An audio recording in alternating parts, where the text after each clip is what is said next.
introducing people and missing a lot of stuff. And so I'm going to give you her stuff, because I've known her for a number of years and have come to value Carol Kivler as a friend as well as a colleague. First diagnosed with a mental illness in 1990, Carol was challenged with periodic acute bouts of medication-resistant depression that was responsive only to ECT, the electroconvulsive therapy. And since 1990, she has experienced long periods of recovery and 4 acute episodes of depression, each time requiring hospitalization and additional ECT.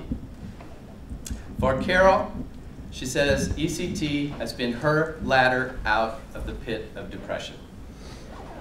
She has currently been in recovery for 13 years and is president of Kivler Communications, a company that provides corporate training as well as executive coaching. And Carol has done her executive coaching not only here in the United States, but internationally as well. She's conducted more than 2,500 workshops and coached over 600 executives worldwide. Carol founded Courageous Recovery to share her personal story of depression and treatment and recovery with healthcare professionals, nursing and medical schools, and clients and their family members. Her mission is to dispel myths and stigma surrounding mental illness and to inspire hope that recovery is real. Carol has a BS from the College of New Jersey in Business Administration and her master's from Fordham University in Human Resource Education. She is also has a certified speaker professional designation from the National Speakers Association. And she's been an active member of the American Psychiatric Nursing Association's Advisory Board. Carol has been interviewed on television, radio, and print, and is a featured speaker at numerous mental health conferences around the country, and she's written 4 books. Blessings, Your Journal of Gratitude, her award-winning book, Will I Ever Be the Same Again?, about her experience with ECT, her pocket guide to the ABCs of recovery from mental illness, and her latest book, which is an Amazon bestseller, Mental Health Recovery Boosters. She lives in Lawrenceville. She has 3 children, and she is Grammy to 7 beautiful grandchildren, 6 boys, and as she says, 1 little princess. And I'm very happy to have Carol with us today. She brings a wealth of experience for you, and she just made the news again in the Times on January the 13th about her recovery efforts in mental health. So please give a warm welcome to Carol Kivler.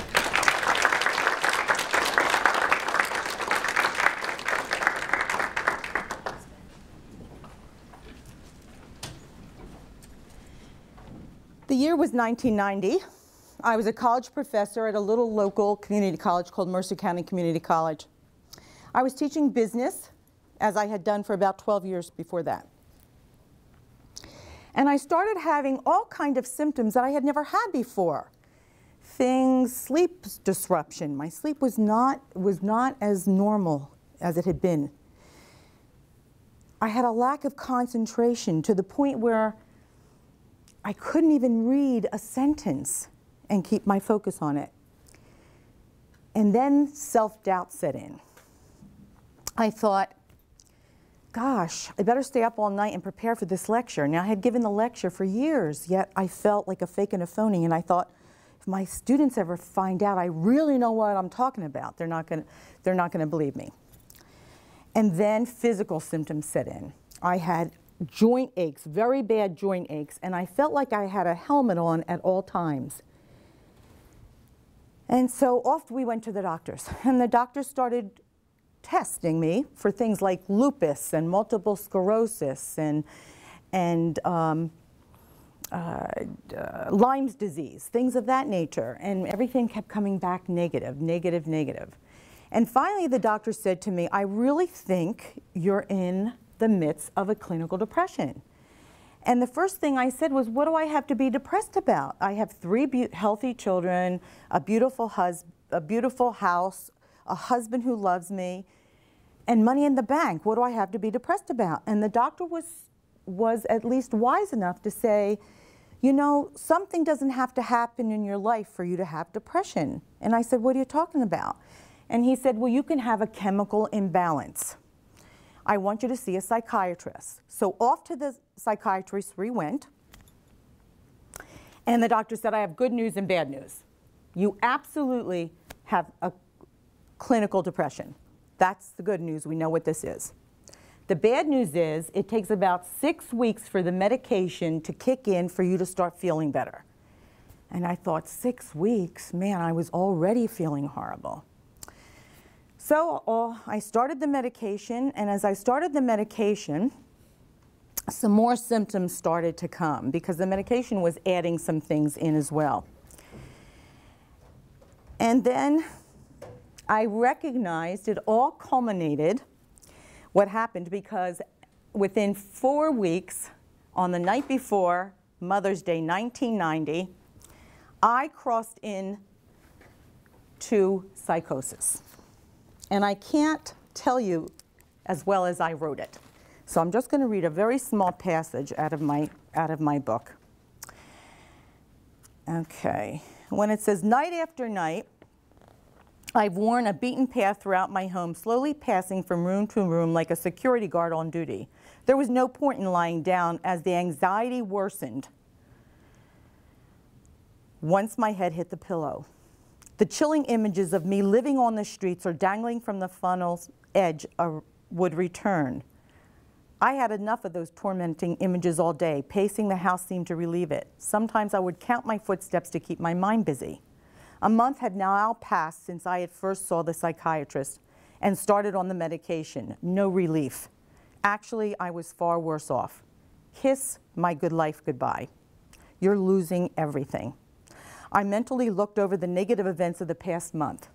Very few hours of sleep, depression had turned to despair, anxiety is constant. I no longer unable to drive.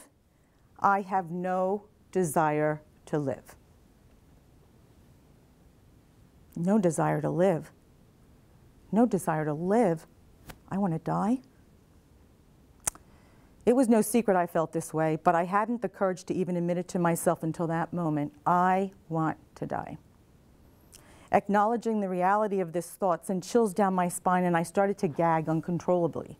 I ran into the powder room where no one could hear me, and I hung my head over the toilet as the dry heaves came on like contractions.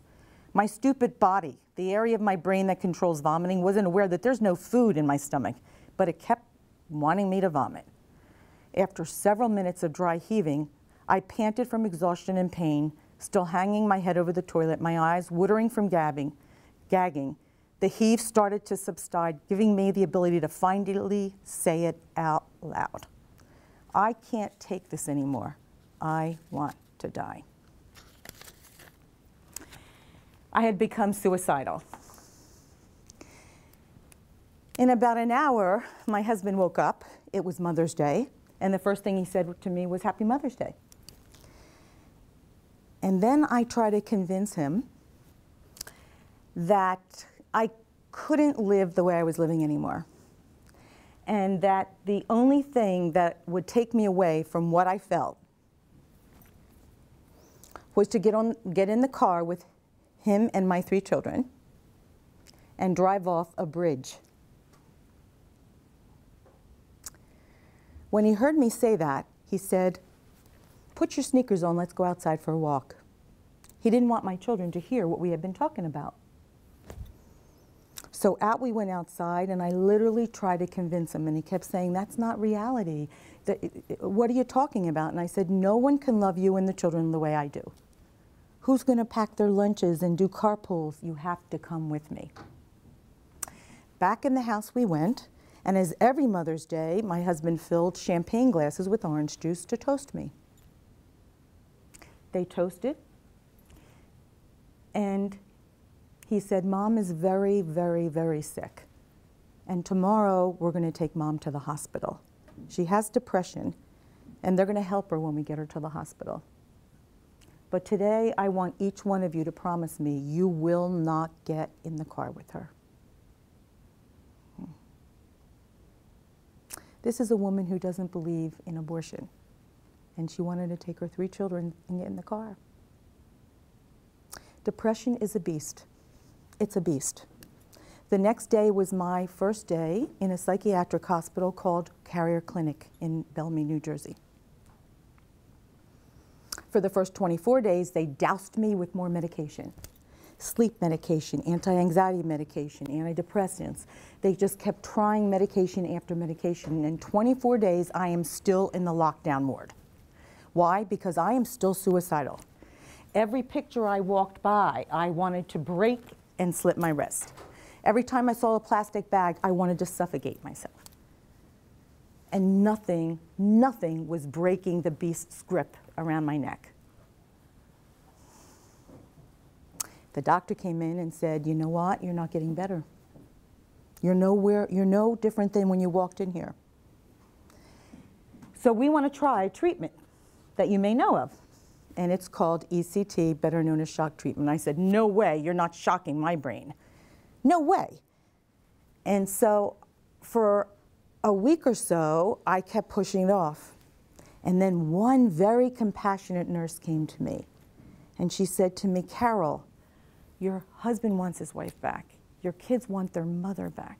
Your mother and father want their daughter back, and your sisters want their sister back. You've got to do something. You are not getting better. And she said, tell me what you're afraid of. And interestingly enough, when Diane asked me that question, I said, I am not afraid, interestingly enough, I'm not afraid of ECT. I'm afraid of what other people will think of me because I had shock therapy. Will my neighbors let their children come to my house to play with my kids, knowing my children's mother had shock therapy? Would the dean at the college let me come back into the classroom knowing I had had shock therapy? Would I have a life after shock therapy? And she said to me, Carol, don't you recognize this could be your secret? My secret. So for 10 years, it was my secret. I told nobody.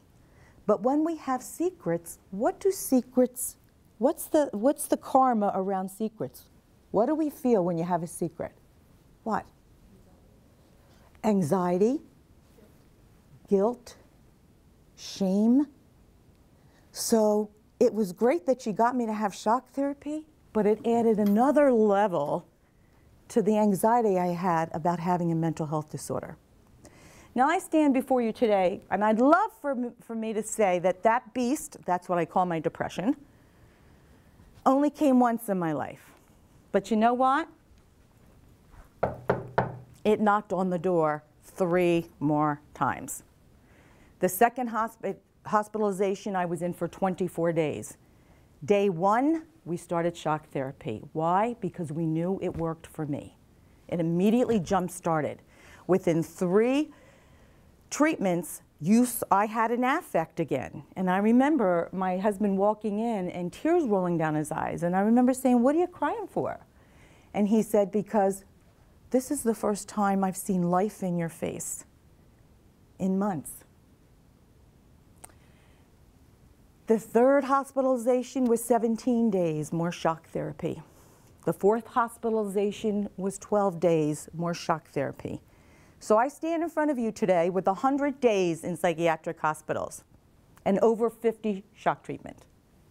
But I also stand in front of you today to tell you that recovery is not only possible, it's probable if you have the right treatment plan. This beast, it can come back in my life at any time. And when I first got sick, the doctors kept telling me, you have the depression that comes back. And I kept saying, thank you for letting me know that. And I lost all my good days because all the days that I felt well, I was worried about the beast over here getting me again. And so I lost so many days. And then finally, after the 4th hospitalization, I said, you know what? I'm going to celebrate when I'm well. And if I have to go back in the hospital, I will. And I stopped worrying about it. I also accepted that I have a disease that is not curable, but I have a disease that's manageable if I take action. This is not a disease for the weak of heart. It's a disease that I work on to stay in recovery every single day. Today, I stand in front of you with 13 years in the hospitalization. 13 years. Yay is right. So clap or do something. Yeah, I was not even making 4 years without hospitalization, and I've made 13. And I've made 13 years because I have accepted my illness. That's number one. Number two is I have not believed the doctors. When the doctors filled my head with fear and limitations and planted those seeds, which they did for 10 years, and I harvest those seeds with 3 more episodes, I replaced those seeds and planted my own seeds of hope and possibility.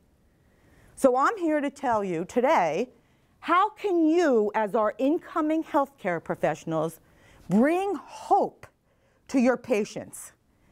Because hope is what we hang on to.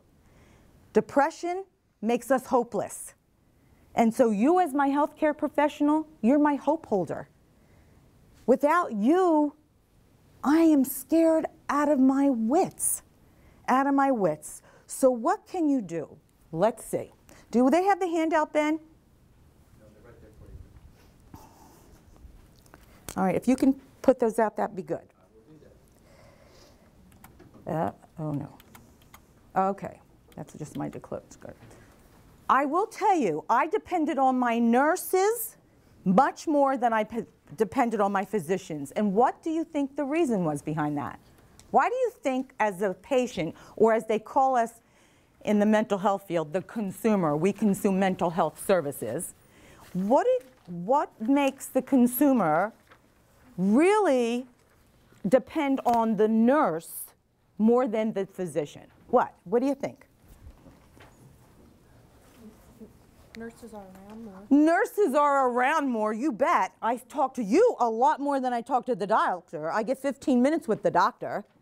I see the nurse ins and outs. She's dispensing medication of things I've not got. What else? You had something. That's, I was going to say that nurses are with the patient often. Okay, yeah. All right, and so the nurse was really my lifeline. The nurse is my lifeline. And I remember this one time, Beatrice, she saw me struggling. I was sitting at a table in the ward, sitting at the table, and they were taking me off of my anti-medication drug. And all of a sudden, I was paralyzed. I could not move from the table. My anxiety was through the ceiling. I wanted to jump out of my skin. And the nurse came up to me and she said, "How are you doing?" And I said to her, "I can't even talk." She said, "What do you mean?" I said, "The anxiety is just, it's coming out of everywhere."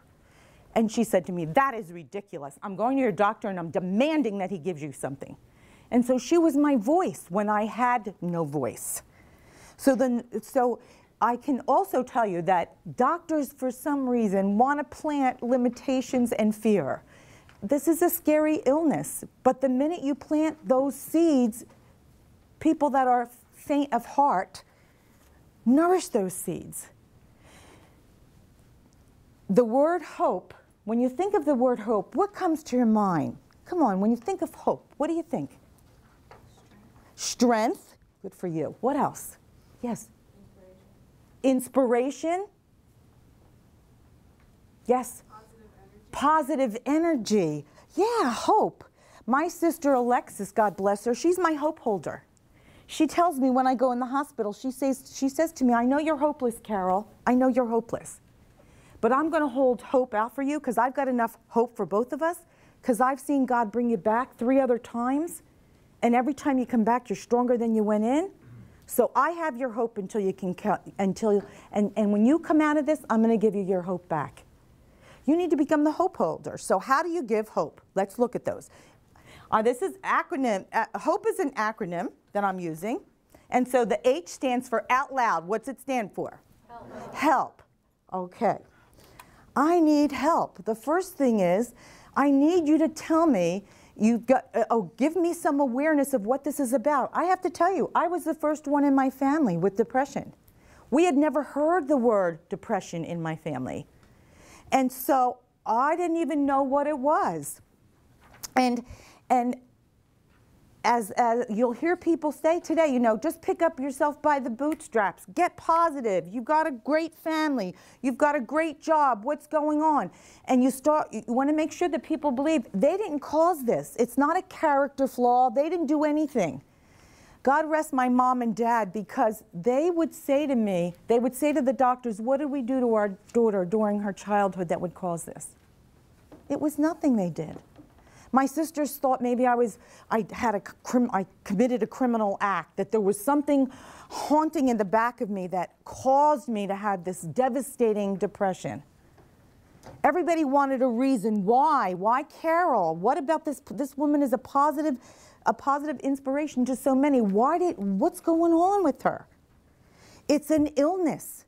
And the more that you can get across that it is in fact an illness that you didn't cause, all right, that you can't will away, and I often say that, you know, mental illness is my something. I have a grandson with diabetes. That's his something. He's also on the autism spectrum. I have a son with multiple sclerosis. That's his something. My sister has cancer. That's her something. Medication-resistant depression and general anxiety disorder, they're my somethings. It's not that I cause them, but I need to do something to maintain myself. And so helping people become aware of what depression is, what mental illness is, makes all the difference in the world. I often say, you know, we all have the something. What is your something? Now, how common is mental illness? Oh my goodness. 1 in every 4 Americans will struggle with a bout with depression in his or her lifetime. 1 in every 4. In this room, how many of you know somebody in your circle of friends or family that has struggled with some kind of mental health disorder? Raise your hand. Look around, people. It's just about everyone in the room. Now, what was fascinating is I thought to myself, Carol, you have 38 first cousins. How can I be the only one blessed with this disorder? So I started asking. Terry said, I've been on antidepressants for years, Carol. Jimmy, probably a decade I've been on antidepressant. Joanne, oh yeah, I went in for alcohol abuse. Another cousin, I went in for drug addiction. And I'm thinking, none of us ever talked about it? We never ever talked about it as a family, because why? It was all a big what? Secret. You got it, all a big secret. And then my cousin Dominic said, Carol, you remember Grandma? She used to have what they called dark days. She stayed in bed for days at a time with the curtains drawn. She probably had depression, but back in the 30s and 40s, they said she has 12 kids, she needs a rest. All right? It really was probably depression. Depression, there's a genetic component to depression. You know, it's in the genes, and it's a chemical imbalance in the brain. And I like to say, when you have depression, the neurons in your brain are misfiring. They're either going like this or they're stop firing altogether. And the medication or whatever therapy or treatment that you're using jump starts the neurons to start hitting again that help you come out of that pit. Out of the pit. So the first thing you can do is, what does H stand for? Help. Help. Besides make me aware of how prevalent this is, excuse me, and that I didn't cause it, then I want you to also help people, besides becoming aware, accept their illness. I did not accept my illness for 10 years. 10 years. I locked it away. I didn't tell anybody what was wrong with me. And my illness, the beast was really pretty interested in my life, because he only let me get sick when I was on semester break. Which was very, very convenient for me, because nobody at the college knew that I'd been in the hospital all summer, or on ECT, having ECT treatments all summer. So help me not only understand what this illness is, giving me stats and things of that nature, but help me become accepting of my illness. Because as I said, it took me 10 years to accept that I had a non-curable illness, but a illness that I could maintain with treatment. Which brings me to O. And so what does O stand for? Okay, offer ideas. So let's discuss some of the treatment. We know that medication without therapy doesn't work as well. We know that. All right, you go to the doctors, what do they want to give you? A pill. And we want a happy pill. Let's just take this away real quick.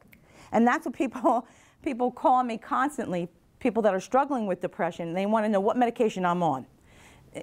Medication works differently with our bodies. We all know that with our body chemistry. No two bodies are exactly the same, and so no two medications work exactly the same with people. But give people options on what is the best treatment here. Now, for me, it was ECT. For a very good friend of mine, she uses TMS. Do you know what that is? Transcranial magnetic stimulation. It was, interestingly enough, on the news last night, there was a small little blurb on how they're using TMS more and more, and it's done in a doctor's office, and it's with magnets, but it's also not, not as invasive, because you don't need anesthesia as you do in ECT. Now, they don't have the efficacy, it doesn't have the efficacy of ECT, because ECT has been around in the 30s. And I will agree, when ECT came, it was barbaric the way they did it. Today, it's not that. They put you into a grand mal seizure. You don't have broken bones or chipped teeth at the end of the process, because they've improved the medical treatment, just like they've improved other medical treatments along the years. So what are what do you need today? I mean, I remember when I was in Carrier Clinic, back in 1990, we had horticulture. I felt like I was on the Love Boat. You know how they would say, we have napkin folding on this deck, and we have ceramics. That's what it was like in the hospital. I had horticulture, I had assertiveness training, I had yoga, I had meditation, I had journal writing, all kinds of different therapies, art therapy, dance therapy, exercise. Today, unfortunately, on my last hospitalization, which was in 1999, the therapies were all cut out because they didn't have the money to have all of those therapists. So they cut out all of those things. But allowing other people to know, you have to integrate some other things besides just medication. We're an instant gratification society. We want it instantaneous. We want to get better tomorrow morning. We want to be better. I talked to a gentleman yesterday who had seen my article in the newspaper, and so he called me and he said, he was on the medication for 2 weeks. It made him feel bad, so he stopped. He was on another medication for 2 weeks. It made him feel worse, so he stopped. I said, you didn't give the medication a chance for it to work. With some of these psychotropic medications, the first 4 weeks are pretty rough, all right? They're pretty rough. Many times I felt worse than before I started to feel better on some of the meds. So making people aware of what is basically out there makes a big difference, because not everybody knows what's out there. And what professional is now doling out antidepressants and anti-anxiety medicine more than anybody else? What are they? I heard it. GPs, your general practitioners. They're doling out these medications like they're candy, all right? Many times. And so to find out exactly, as I call it, my mental health cocktail. Because when I first come out of the hospital, even after I have ECT, I'm on anti-anxiety medication, antipsychotic medication, sleeping medication, mood stabilizer, they put me on the 4th time. So there's a combination of medications that once the ECT has started to work. But there are also things that promote wellness, like there's amino acid foods like turkey and avocados and bananas and fish oil and salmon, things that you can be starting to do. So you need to learn about the whole body, mind, spirit kind of thing. What are other things that you can do to help yourself be well? As I said to you, I work on recovery every single day. I'm at the gym 5 mornings a week. 5 mornings. If I can't get there 5 mornings during the week, I'm at the gym on the weekend. If I'm not at the gym, I'm walking. What other kinds of things are absolutely essential to stay in recovery besides exercise and a treatment plan? What other things? Support system. You better have a support system in place. Alexis is a big support system supporter of me. But there are organizations like NAMI and Depression Bipolar Support Alliance where you can find support, a support group that we need. All right, besides support, what else do you need to think about? Exercise, support, what else? Diet, good for you. Why? Because the medications, right, the medication I'm on right now, 30-pound weight gain when I first started, 30 pounds. All right, I have a son, my youngest son, I have 2 boys and a girl. My youngest son struggles with depression and also general anxiety disorder. He's on 2 medications. His last medication change, 26 pounds. So that makes even exercise even more important. So then it's a nutritional component where you want to make sure you're picking good choices when you do eat. And then there's things like sleep hygiene. Do you know that over 80% of the general population are sleep deprived? 80%. And for a person with a mental health disorder, sleep is absolutely essential because something happens to your chemistry when you're not sleeping. And then it snowballs into what I call racing thoughts. You can't go back to sleep because all you're doing is thinking about getting sick and this and that and this. So then you have racing thoughts. So sleep hygiene, very important. I fly around on airplanes around the country, okay? You know, I don't want to say that I went in my head. Yeah, so, but, okay, and so if I'm on the West Coast, which I am very frequently, I'll fly out to California. I'm actually going to be at NAMI California Conference in May, so I'll fly out. I stay on East Coast time. I don't even change my watch. So I'm going to bed there at 7 p.m. Now, I am also getting up at 4 a.m., but I'm staying on my regimen. I don't want to fool around with that sleep hygiene stuff because that snowballs for me. That's the first trigger. When I see that happening, when I start to have 3-4 days of sleep disruption, that's a call to the psychiatrist. Something's up. Let's see if we can catch it before it goes into a full-blown episode. So sleep hygiene. Journaling, very important. What makes journaling so important? What do you think? Therapeutic. It's therapeutic, but how is it therapeutic? You get your thoughts out onto paper and out of your head. Get them out of your head, get them on paper, and let them go. And let them go, all right? So journaling is very important. For me, prayer, my spirituality has so much to do with my wellness because I have a very strong faith, And it's so evident when I'm in the hospital because they will say, the rabbi's here, who wants to go to services? The priest is here, who wants to go to services? The pastor's here, who wants to go to services? And the nurses will say, what religion are you anyway? And I'll say, it doesn't matter because when I am in a religious setting, I feel the peace that my faith brings. So religion is a very big part of my treatment plan. And then we have things such as learning how to say no, setting boundaries. So it's being assertive. It's learning all the skill sets because there are skill sets that you can learn that will help you with this. How many have ever heard of pet therapy? My niece is bipolar disorder and also an eating disorder, and she has a medical pet. I forget what it's called, but she has a dog, and so when she first got the dog's name is Rocky, and he's a little neurotic, the dog, to begin with.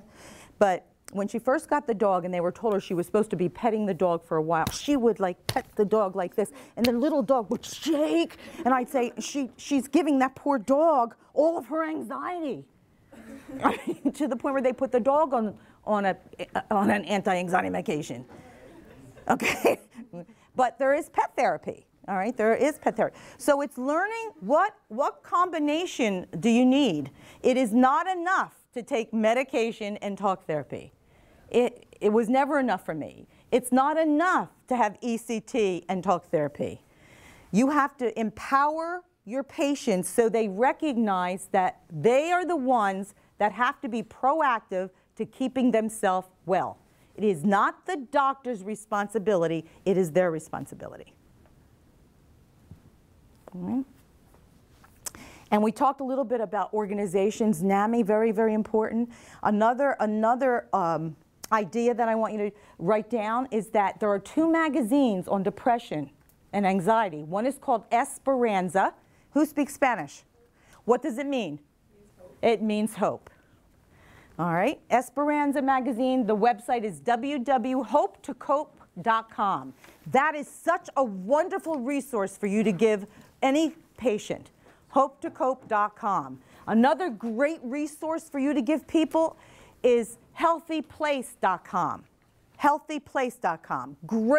Two great websites that give solid information that would help any new consumer coming into this disease. Esperanza magazine, they have another magazine called BP, bipolar disorder. It's called BP. But Hope to Cope will get you to both of those magazines. Another magazine is Anchor magazine. So go to anchor.com. Anchor magazine is an online magazine. Esperanza is a quarterly magazine. It comes out 4 times a year. I blog for Esperanza magazine. I'm their Sunday blogger. So my blog goes up every Sunday. I'm blogging. And last week I wrote about limiting beliefs. And I was really my own worst enemy with limiting beliefs when I started out with this illness. Right? So the more you can give people, the more resources you can give them, the more informed they are. The more informed they are, let's trust that they're going to take that information and become proactive in what they bring and what they bring out. So H stood for what? Help. Louder, come on. Help. All right, O stands for? Offer. All right, what do you think P stands for? Partner. Partner. Well, isn't that good? Partner. Partner with me on my journey to wellness. You're my face of wellness. All right? It's not the doctor, it is the nurse. It is the nurse. So how can you partner? Let's look and see what it says. All right. Get to know people more than their illness. I want to tell you a real short story. When I first started to go out and speak on this, I would go to treatment centers. I was invited to treatment centers to speak to other consumers because as they like to say, I got to the other side to wellness. So they wanted me to come in and be an inspiration to others so that they could overcome this as well. And so I was in this one treatment center, and so I went in, and it was a small group of about maybe 18 people. So I like to be on a one-to-one name basis with people, so I went around and I asked each person to introduce him or herself. And as they started to introduce, I got to about number 5, and I recognized that everyone that was introducing him or herself would say, my name is Ken and I have bipolar disorder. My name is Jerry and I have general anxiety disorder and major depressive disorder. My name is Karen and I have, and I go, wait a minute, time out here, time out. Let's go back to the first person, and now I want you to tell me one thing you enjoyed doing before you got sick. And all of a sudden, everyone's affect changed. It was almost a sigh of relief that we weren't there to talk about our illnesses. Because when you're in the hospital, all you talk about is what? Your illness. So Jerry said, I play the piano. And everyone looked at Jerry. They had been with each other in a support group for 6 weeks, and nobody knew Jerry played the piano. And Karen said, I ride my motorcycle. And everybody looked at her. They go, you do? Because she was a little thing. All right? And all of a sudden, the energy in the room changed because we started to find out about what brought joy to people rather than have them talk about their illness. That's one of my biggest pet peeves when you're in the hospital. Because the first shift comes on and you got to tell them what's going on. The second shift comes on, I got to tell you the same story as I told the first shift nurse. The third, oh my gosh, how many times do I have to repeat that I wanted to get in a car with my children? And then I have a nurse that said, that is the sickest thing I've ever heard. No kidding, that's why I'm in the hospital. All right? So get to understand people. Get them to talk more. But watch the energy change in this room. You have 1 minute. Get one person and tell that one person what's your favorite thing to do. Go ahead. Less than 1 minute. Come on, real quick. Go. Look at him laughing. What do you like? Dance? I dance. Oh, but what did you say? I like to. Oh, she said she likes to sleep. You like to sleep because you're probably not getting enough. That's probably why. What do you like to do? I dance. You dance. Yeah. Okay, now I wish you could be where I am. I wish you could be where I am and see the smiles, see the energy that's starting to pick up in the room, and people are starting to wake up again. Why? Because you're talking about something you enjoy. Don't forget to hit those kinds of things with your patients. Another thing is find out, do they have children? Are they a grandparent? Oh, this is another funny story that just happened to me last week. When I was interviewed for this article months ago, I kind of forgot about the article. The paper called and said they were sending a photographer out. So the photographer comes and he rings my doorbell and he answered the door and he said, I'm looking for Carol Kivler. And I said, I am Carol Kivler. He goes, you can't be Carol Kivler. They told me I was coming out of a grandmother of 7 who lived in a senior community. And I said, well, grandmothers come all ages and shapes and sizes. He said, I expected to see someone with Walker or 2 canes and gray hair. I said, sorry to disappoint you, but that's not who I am. Okay? So get to know. We make these preconceived notions, right? Without really knowing. How many of you have ever talked to somebody on the phone or through email, and then you met them in person and you thought, oh, that's not that person.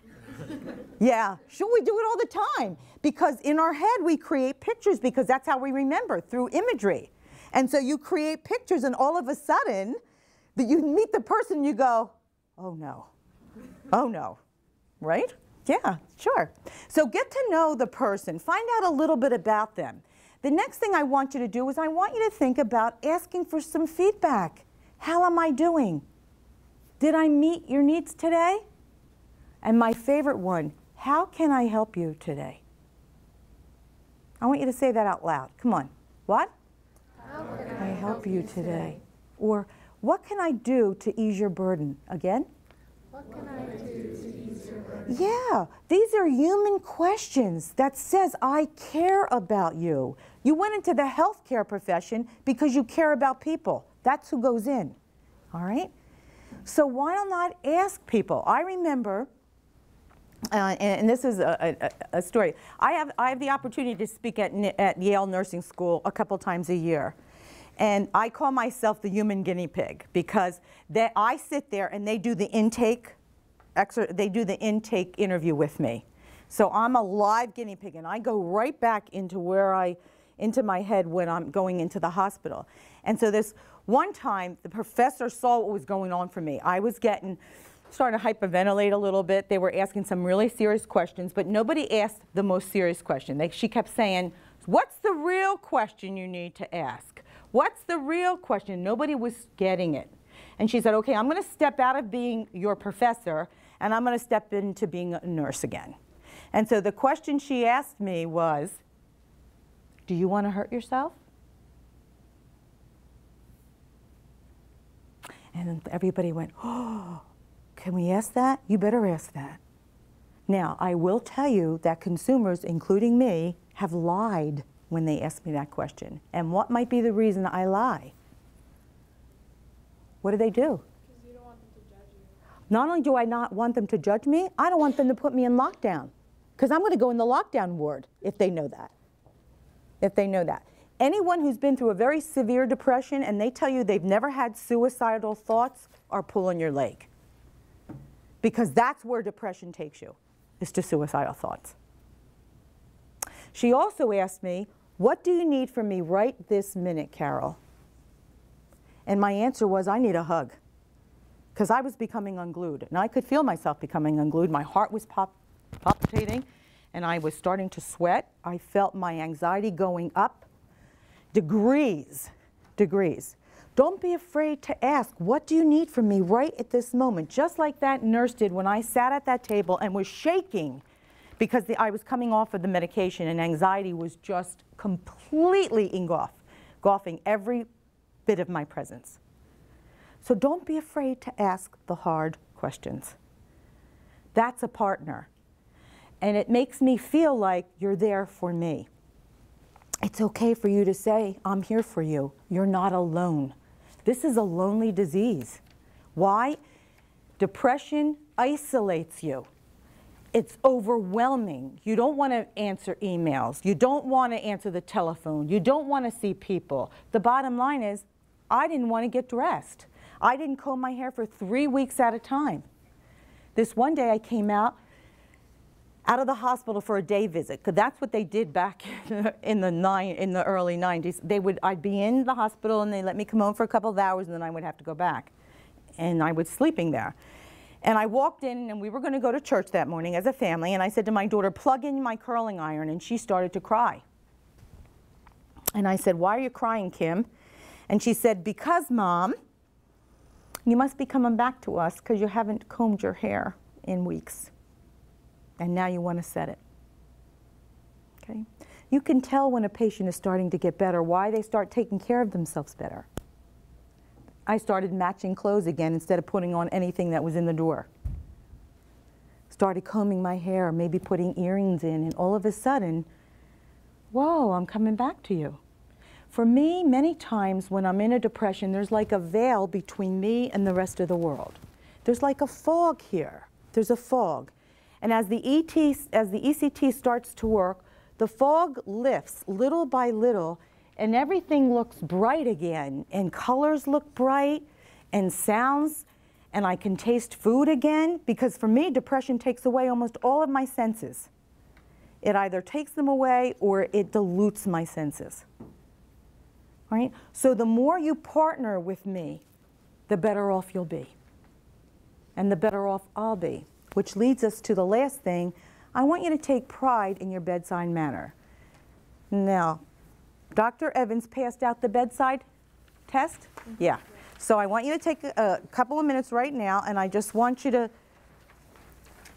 answer those questions. Every once in a while, you need to come back to this and answer those questions, because once you get into a job, and we become complacent sometimes because there's so much on your platter to do, that sometimes we lose sight of what we're there to do. And so recognizing that your bedside manner can make all the difference in the world to the patients that you serve, because I am your customer. There's customer service in the healthcare profession no different than there is in the marketplace. I'm your customer. And so are you treating me as a customer? Because one of the things that I noticed in the psychiatric hospitals that I've been in is it's very different than being in a regular medical hospital for treatment of a medical malady. Because in my hospital psych room, the nurses just bluntly walked in. They never knocked on the door. They just walked in. Many times the nurses didn't look at me when they talked to me, so they didn't make eye contact. So I remember looking and thinking, gosh, I Wonder why they don't make eye. Or they didn't call me by name. Okay? I was room 302. And so all the little things, all the little customer service kind of things that you appreciate are appreciated by people. Now, when I am in a psychotic episode, I still remember, I haven't lost intelligence. So when I hear you talking about me with another person on staff and saying some pretty derogatory things about me, I remember that. All right? So watch, because even when you think the person is out to lunch mentally, they haven't lost intelligence. So watch what you say to them. Call them by name. Make eye contact with them.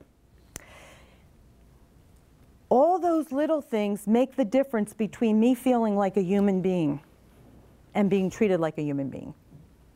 I have an illness that's like any other illness that many times is misunderstood.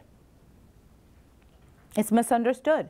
2/3 of all treatable mental health disorders still go untreated because the stigma is worse than the illness itself. I have a niece. She's in the hospital right now for an eating disorder and bipolar disorder. And she was self-medicating with some alcohol.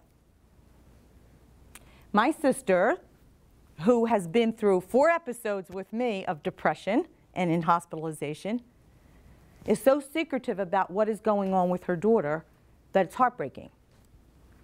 And I said, the more you try to keep this a secret, the more you're reinforcing to your daughter that it is not acceptable. So when we can normalize mental health disorders, as easy as we talk about cancer and AIDS and lupus and diabetes, the more people that will seek help. Because you don't have to feel the way you do. There are treatment options. There are treatment options. Which brings me to the last letter. But before we do the last letter, I'm an educator at heart. And repetition is the mother of retention. I don't know who the father is, but the mother is retention, okay, and repetition. So what does the H stand for? Come on. Help. What does the O stand for? Offer. And what does the P stand for? Hard. Okay, which gives me to E, and the E stands for what? Erase. Erase. We're going to erase the stigma that damages me and my consumers. I said to you, 2/3 get no treatment because the stigma is so bad. The stigma is so bad. So the question is, what can you do? The first thing is I want you to think about, do I add to the stigma? Do I treat this like any other illness? Because without realizing it, we have biases and prejudices. And to pass on, we pass those on through our body language and our eye contact. 55% of how you communicate to your patients is through your body language. 55%. Okay? 17% is through the words that you use. Is through your tone of voice. So it's more important how you say than what you say. And the last percentage are your words. Your body language. So there was a study done at UCLA by Dr. Albert Meridian, and Dr. Meridian did a little survey to show you just how much body language impacts. So I'd like everybody to make a circle like this with your finger. Okay? All right, and I'd like you to take this circle and I'd like to place it on your chin. I said chin.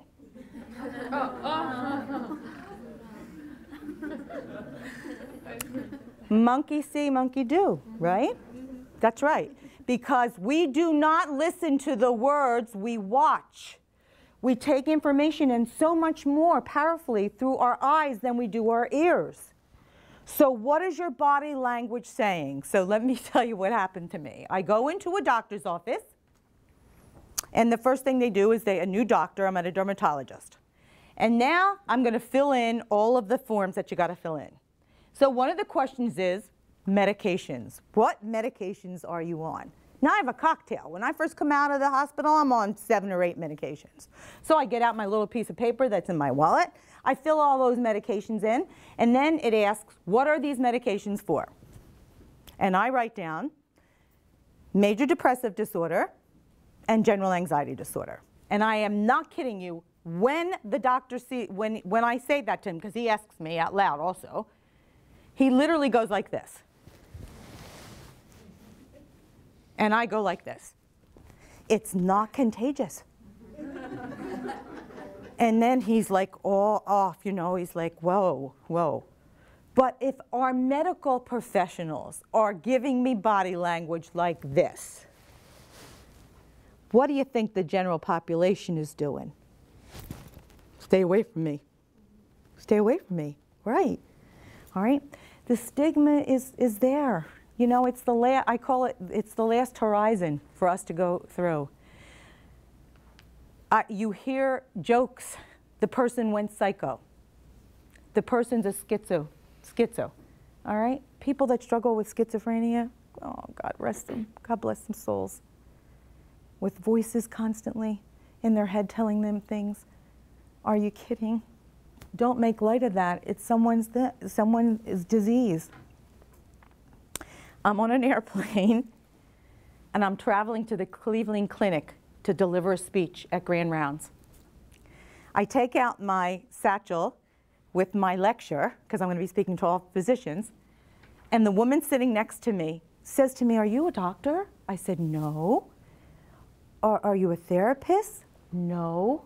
What are you? I said, I'm a consumer advocate. Well, what does that mean? I said, I struggle with major depressive disorder and general anxiety disorder, and I'm going to speak to doctors about what I need from them that they're not giving me. And she said, oh, I think I'll take a nap. So I said, okay. I was kind of glad, actually, because I wanted to go over my material a little bit more. She wakes up, and she literally comes into me and very quietly says, I have panic disorder. But I don't tell anybody because I don't want them to think less of me, and I don't want to lose my job. And I thought, here is, I'm going to speak to doctors, and I've got someone whispering about her panic disorder. I actually used that in my opening because I said the stigma is so grand. It's not going away. And yet I talk to people who will say, my sister, my brother, my husband, my wife, my mother, my father, my cousin, my brother. It's so prevalent today, 1 in 4. What is it going to take for us to stop talking about it in the shadows, or for people to stop struggling by themselves? What do you think it's going to take from us? Anybody? It's acceptance. We need social change, and social change is the hardest change to make. It's acceptance that this is an illness no different than any other illness. It's an illness. It's an illness of the brain. I wish we could get rid of the word mental. Because even my books, I have, you know, my latest book is called Mental Health Recovery Boosters. I got how to sustain mental wellness. That's what it was, how to sustain wellness. And just the word mental, without mental illness or anything, people would say when I would hand them, then want to give them a copy, do you think I have a mental health disorder? They would say that to me. And I say, no, but these are really good strategies for everybody. You don't have to have a mental health disorder. This is how to stay mentally healthy. How to stay mentally healthy. So we've got to change. We've got to change the mental model of what people think of with mental health disorders. And when we change the mental model and we become as comfortable as we are as speaking about cancer and depression, stigma will dilute itself.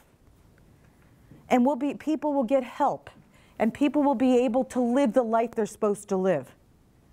But it's going to take you, because it's going to take devoting to organizations like NAMI. How many of you know about NAMI? Oh my gosh, nobody. All right, NAMI is I want you to write it down, N-A-M-I. You want to give, this is another really good thing for you to give people, NAMI.org. It's the National Alliance on mental illness. And NAMI has an affiliate in every county in New Jersey. And NAMI, you go to NAMI and there are things like family to family. They have educational programs, peer-to-peer for support. But in the family to family, they teach your family how to deal with you, what they can do to help you not hinder your acceptance and your recovery. All right, so NAMI's a good one. The next one is PA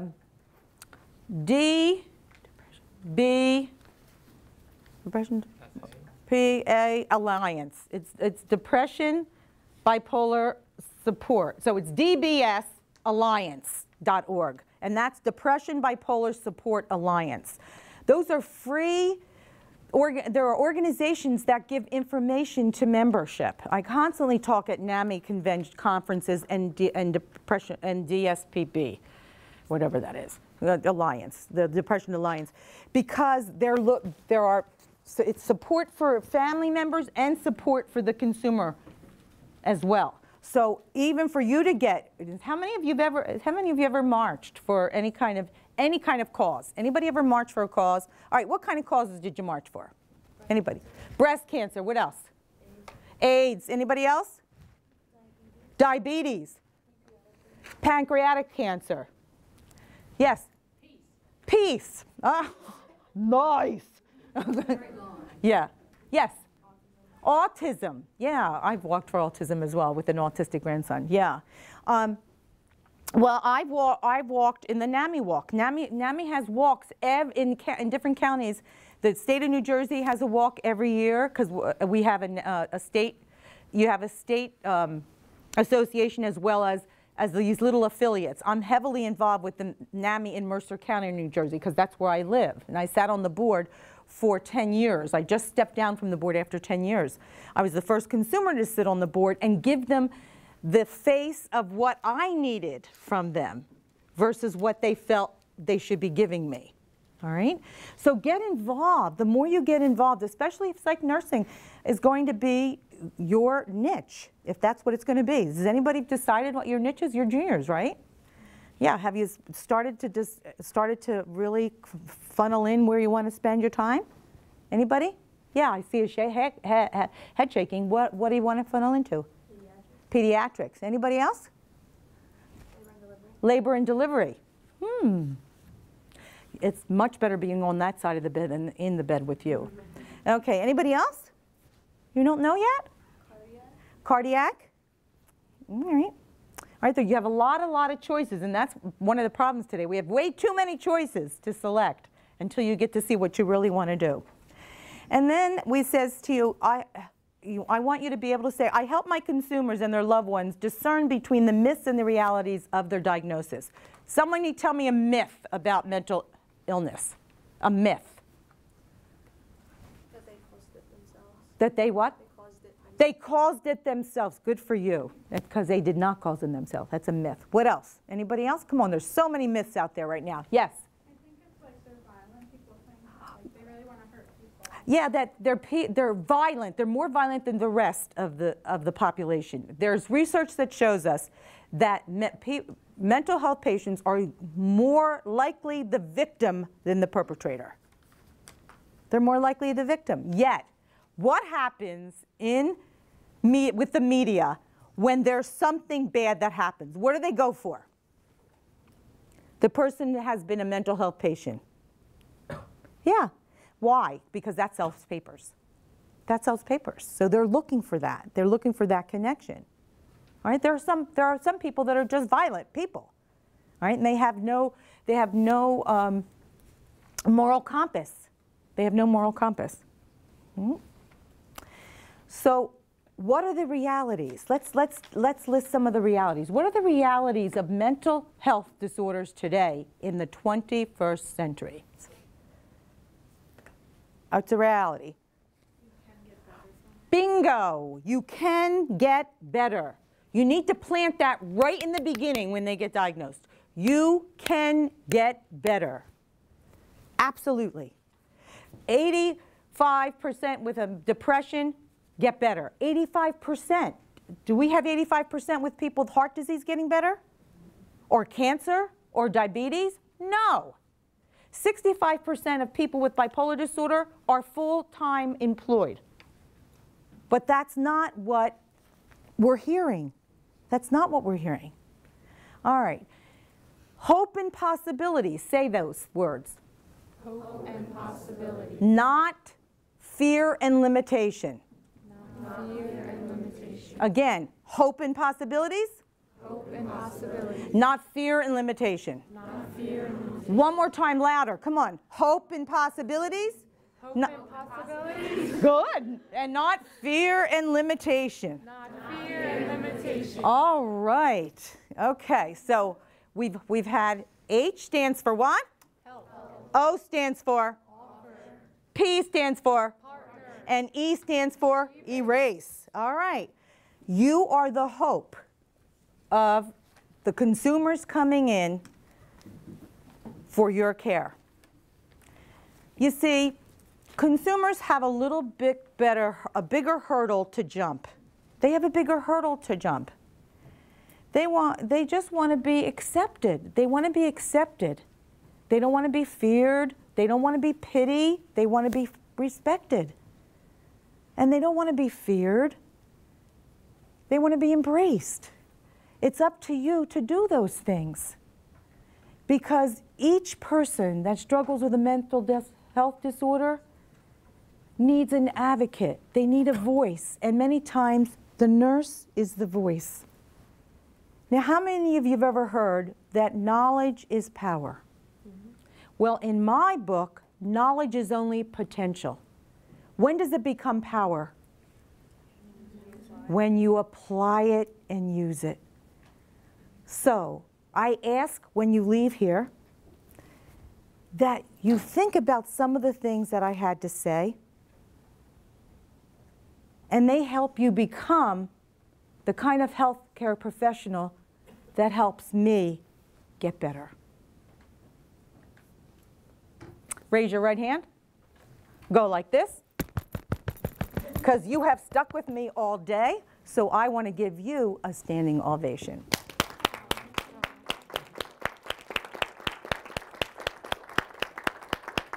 All right, I am open for questions. So what can I answer for you? Yes? What's the name of your most recent book? My most recent book, and since you were the one that asked for that, hey, hon, Bob, can you get my books, my satchel? My most recent book is called Mental Health Recovery Boosters. It's on Amazon.com or on my website, which is courageousrecovery.com or carolkivler.com. All right, that's my most recent book. And what I did was I got really smart. I told you that I'm the Sunday blogger for Esperanza magazine.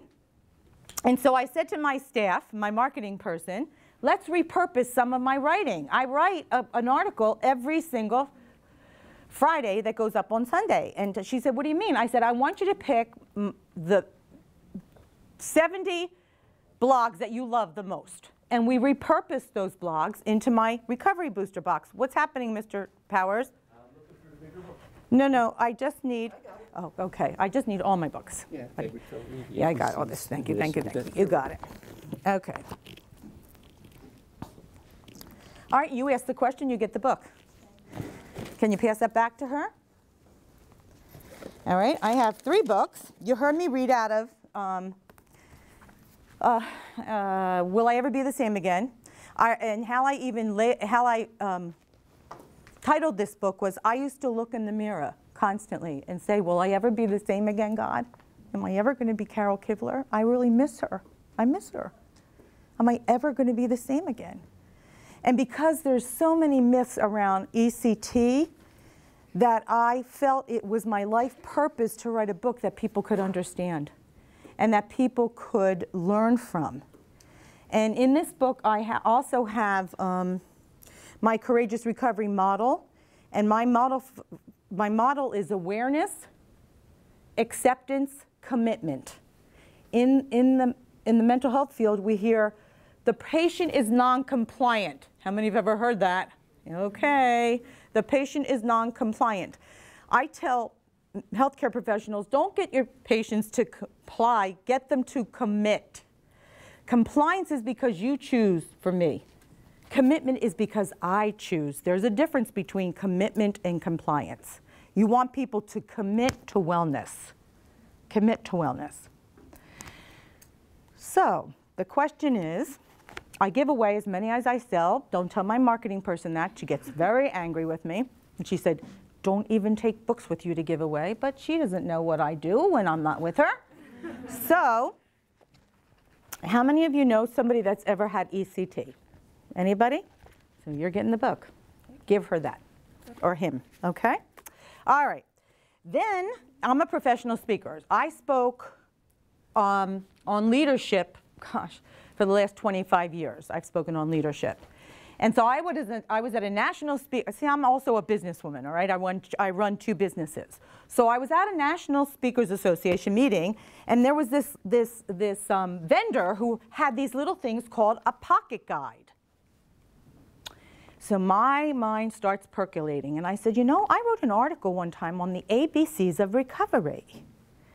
So I went home, and in 3 months, I took my ABCs and I wrote a little blog about a little blah. It's not a blah. It's actually some pretty good stuff in there. About how do you perform. And this one particular one is K. Keep activities on your calendar to look forward to. All right, that was one of the things. Okay, and so in 3 months we had a little pocket guide, and today I'm very pleased to say this little guy is also a bestseller on Amazon. And when I speak at conferences, many times they'll buy one of these for every person in the conference, which is a nice little thing because it's only $5, and so people are paying. So I can give. So let's see, whose birthday is close? Who has a birthday in January? Okay, when is your birthday? January 2nd. 2nd? 27th? 10th. So you 3 get one. Can you pass that back? Okay. All right. So, how many of you learned something today? All right, I want to hear 5. 5, I'm going to bounce 5, okay? So if you've learned something the same thing the person just said, that he or she has learned, then give them a hand, because that says I agree with you, okay? All right, so I want 5, so let's hear them. Ready? Number 1, and let anybody, watch this. Anybody who volunteers gets a book. So come on, ready? So here do we do it. Ready? Here we go. Number 1, what did you learn? There's a lot of websites to help. There are so many websites to help. Come on. And what you're going to do is, for the 5 people, you come down because you'll get to select which one you want. All right? See, I'm just baiting you. You notice that. As a professor, we bait. All right? Number 2, come on. What do you have? Very important question to ask is, how can I ease your burden? Very important question. Anybody else pick that up? Let's hear it. Make sure you come down to me, okay? That's 2. Number 3. There's a National Institute that deals with mental illness. There's a National Institute. Yeah, the National Alliance on Mental Illness. Oh my gosh, it's the best kept secret. That's what I tell them since sliced white bread. All right, people need to know about that. So that's number 3. Number 4. Body language is very important. Body language is so important. Make eye contact, smile. Body language, people. People are watching what you do more than they're listening to what you said. All right, so that's number 4. And knowledge potential, it becomes power when you use it and you apply it. Knowledge is not power until you apply it. Anybody else get that? All right. All right. I want to say thank you for letting me come and share my story, but more importantly, I look at you and I can just cry, because you're the mental health care professionals of the future, and you will make all the difference by helping, by offering, by partnering, and by erasing stigma. May you have a blessed rest of the day. Thank you.